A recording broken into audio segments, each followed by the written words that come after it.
everyone, so today I'm back out with Ivy and I am going to be working on continuing to proof her stop whistle. So in this video I'm going to be focusing predominantly on getting her to stop when she is running away from me. So at the moment we've got quite a good stop when she's kind of hunting and sniffing about, we've got a good stop when there's not much distraction, and we're starting to develop our stop to movement. But I cannot get her to stop on the run out towards something, mainly a retrieve. So that's what we're going to start working on. We're going to break it down and hopefully start to make some progress on proofing that aspect. Ready? So to start off with, I decided to just do a few basic stops with Ivy to make sure she was switched on and listening. So I've mentioned it before in some of my videos, but with my stop whistle, my criteria is that she just stops still and is stationary. I'm not fussed if she offers me a sit or if she stays in a stand, so that's why I am rewarding both. And you'll notice when she stops, I then click and then I throw my reward out over her head. So I'm trying to reward her at distance in a bid to help prevent her creeping in towards me on the stop. So she showed me there that she was quite happy to respond successfully to the stop, so we are now moving on. So I'm using a white post as a target for her to run out to.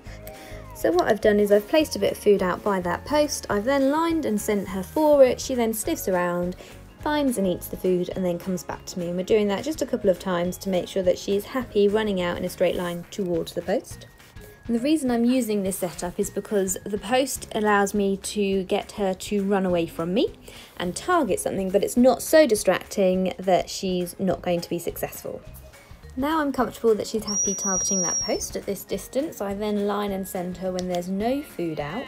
When she gets there, I blow my stop whistle, and when she stops, she gets clicked and a piece of food thrown out over her head for a reward. So at this early stage, I'm blowing the stop whistle as she is still running away from me, but she has got to her target post. So she's slowing down, which is making it easier for her to be successful. She stops, I click and reward, and we do a few more repetitions of this just to try and get that stop a little bit sharper.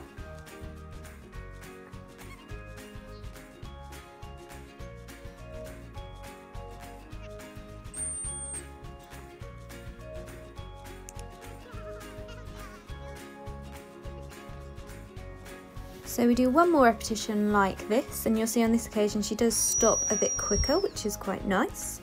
And you'll also notice that I walk in a bit to reward because I can't throw very far, and I want to make sure she's being rewarded out there where she stopped and not back with me.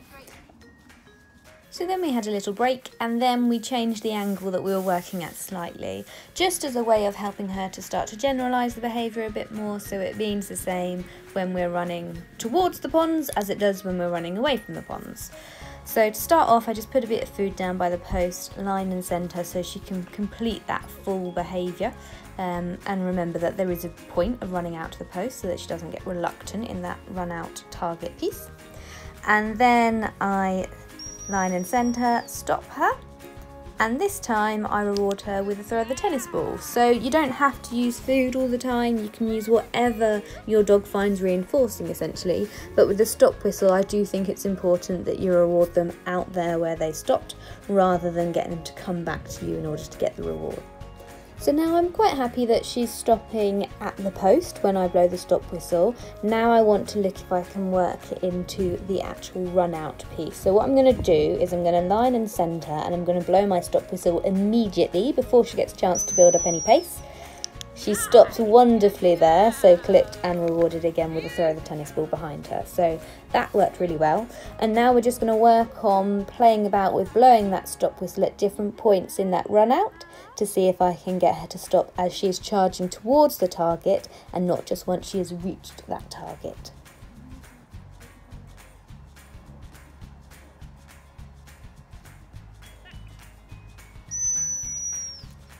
So on that occasion, I blew the stop whistle a little bit too late, so she was already kind of committed to getting to her target post.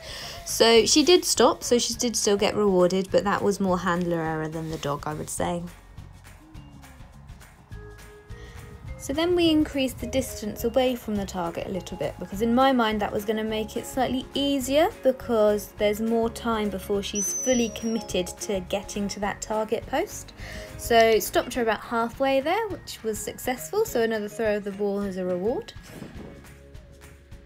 Then we had a little break and I reset the exercise by putting a piece of food out by the post. So just to remind her that, again, there is a reason to target the post, because otherwise she could potentially get a bit sticky on that run out because she's anticipating that I'm going to stop her. So that was just a run out, eat the food and come back repetition. And then we set up our last attempt, lining her out, blowing the whistle as she was on her way.